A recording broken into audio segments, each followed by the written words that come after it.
Thomas, and today I will be teaching Robert Browning's Prospice. We all have already discussed in detail about Robert Browning, and we have also discussed Robert Browning's My Last Duchess. So today I will discuss his another poem prescribing the syllabus of University of Allahabad, and that is Prospice. So, Robert Browning, Prospice is a short but powerful poem about death, courage, love, and the hope of reunion with a beloved person after death. So, in this poem, that beloved person is Robert Browning's own wife, Elizabeth Barrett Browning. When Elizabeth Barrett Browning died,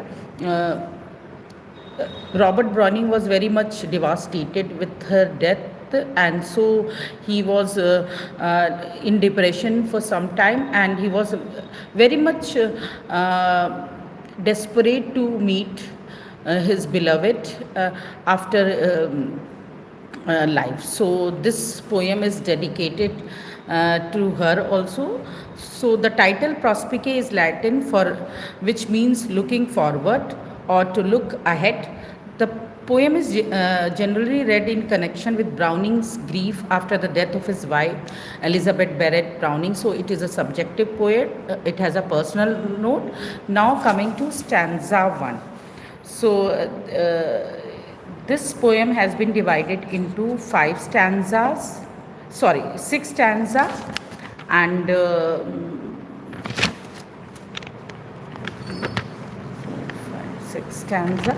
So in the first stanza, the poem begins. The first stanza: fear death to feel the fog in my throat, the mist in my face. These are the opening line of the first stanza. The poem begins with the speakers declaring that he is ready to face death. He does not want to avoid it or approach it timidly. He compares the approach of death to a dangerous journey through a mountain region covered with snow, darkness, and storm. The speaker is prepared to face all these difficulties bravely. So, in this stanza, the poet is very optimistic about meeting death. So he is not afraid of meeting death, but as death is ultimate reality and we should know, we should accept it. We all know, but we don't accept it. So in this line, he is not afraid of the death and he wants to meet it. So in the second stanza, the speaker describes the difficulty that surround him as a terrible storm. There is darkness, cold, wind, and danger. However, he says that he has experienced such difficulty before. He has already struggles against the hardship of life.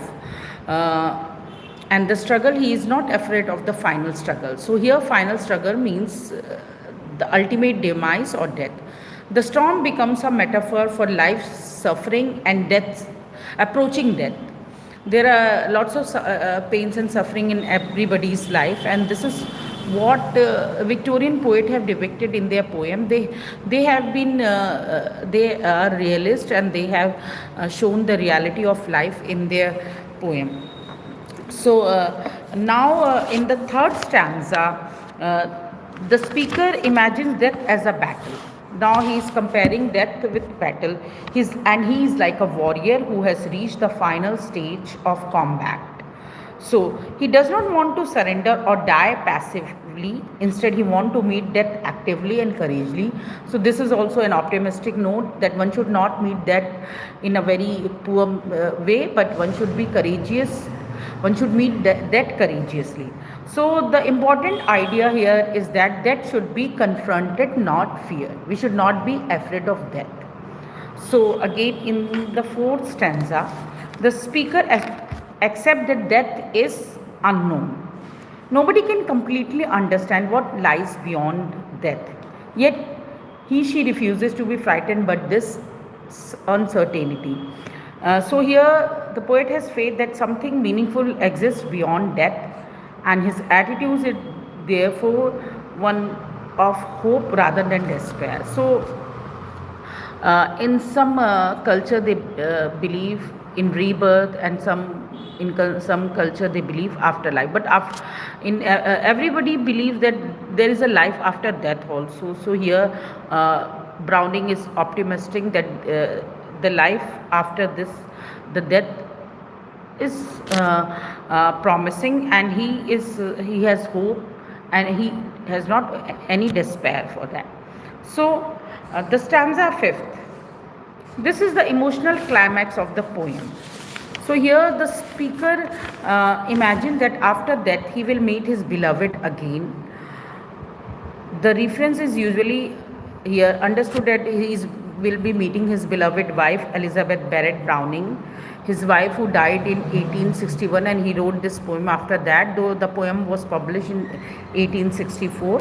So the thought of meeting her means Elizabeth Barrett Browning transform his attitudes towards death. Death will initially appear frightening, now become something desirable. So here death is not frightening but something desirable. He want to meet that. He want death because he want to meet his beloved, and this will bring reunion with the person he loves. So for him death is not a journey but a destination, because it will lead him to meeting his beloved. Now the last stanza, it is the concluding movement. The speaker imagines himself reaching the end of his journey and finding his beloved waiting for him. The poem therefore ends here not with a darkness or despair, but with victory, love and hope.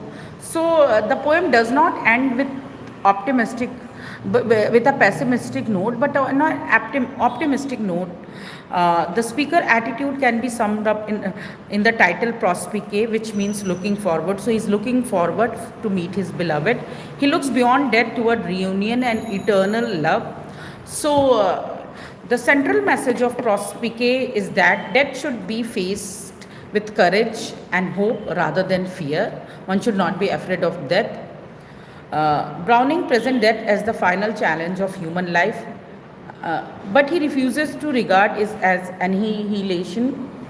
His faith in the afterlife and his love for his deceased wife may make him eager to confront that. There's a certain important theme in the poem, and that is courage in the face of death, faith in immortality, power of love, death as a journey, death as a final battle, union after death, optimism and hope. So there are some meaning. There are some words which has meaning, or which has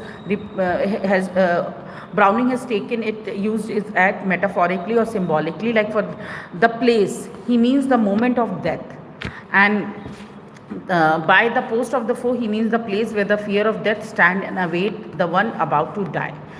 Then there is arch fear, which means the fear of death. Then barrier falls, which means the dividing barrier between life and death are removed. Then there is a word garden, which means prize. The prize of a garland that was given to the knight who won the tournament in the legendary time of King Arthur of England. So here he has used this word as a reward.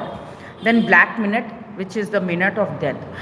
In English literature, certain colors are used for certain things. Like for death, black is used, and even for darkness or evil, black is used, and for peace and goodness, white is used, and grey is used when there is a combination of both good and evil. So I hope this poem is clear to all. Thank you.